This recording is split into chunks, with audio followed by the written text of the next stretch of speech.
So getting into like the Boston Marathon like qualifier. So like what are you going through right now? What did you go through like the last 2 weeks, and like are you tapering down now? Like what's going on with like mileage per week? Yeah, so this week I'm shooting for 50 miles a week, so nothing too crazy with my long, like I usually do one really long run a week right now. And so it will probably be 20 miles is what I'm planning on. I'm thinking Saturday. I'm going to do the St. George Marathon course, at least most of it because it's downhill. And Mount Charleston, which is the qualifier for Boston, there's a lot of the downhill too. And Where is Mount Charleston? it's in Vegas. Yeah. And then the week before, I did about the same. So right about 50. I think that's the one we did together, the long run, right? Yeah. The week before. Yeah. But then, yeah, after this week, I'm tapering. So it's going to be more just like maintenance and stuff like that. So I'm going to go from 50 miles. I think I'm going to drop down to like 35, 40, and then down to like 15. And then it's Is that hard? Is that hard mentally? to drop down. Yeah. Yeah, kind of. Like you just get used to Because it. you have extra energy, and it's like you want to naturally you want to like get out. Yeah, like you just get used to it, and it's weird. It becomes a part of your daily life. But what I think I'm going to do is work out, kind of like the workouts that we did together, where it's like core exercises, a lot of Mobility, a lot of stability. mobility, stretching. Working those like muscles that like you wouldn't work. Yeah, like the back, like working your glutes, upper body. I think all that stuff comes into play when you run. Yeah. Oh Like my I can God. feel a big difference. Glutes, dude. Yeah. Like I was definitely, when I first started lifting, I was in high school. I played football.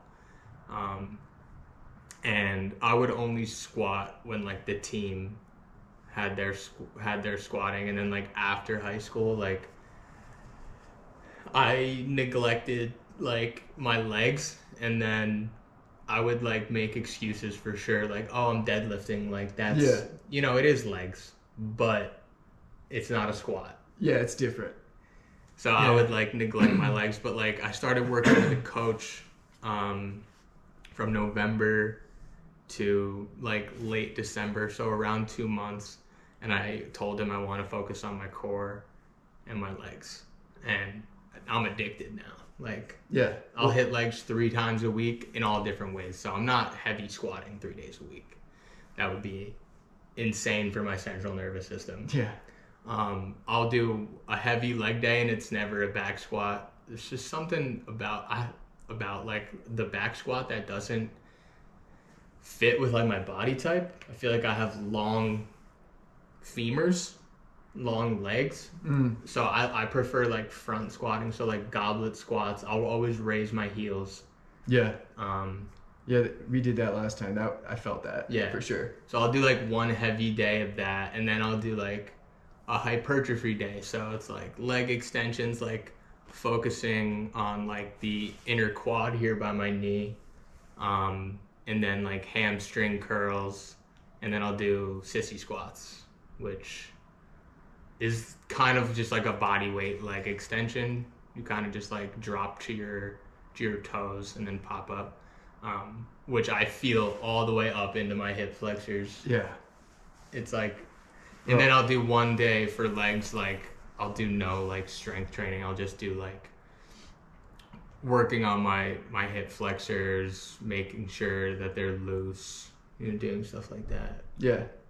What I noticed too is when you run and you're working out consistently too, like you're learning to run and exercise fatigued, right? So it's like your progress, like I guess I can say it like this. So I'm tearing down or whatever it's called. What'd you call it? Tapering. Yeah, tapering down. There we go. My running right now.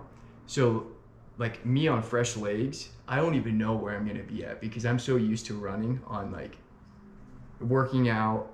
A light day is like 10 miles, like 7 to 7:30-minute miles. You know what I mean? Like I'm just used to running fatigued. That's good. At some point. But that's why like I think that's what we're shooting for. Yeah. Is to do that, and then the taper is there for a reason. Like usually a month before like a race, because like 2 months before a race, you want to have like your highest mileage, highest like rate of perceived exertion, right? RPE.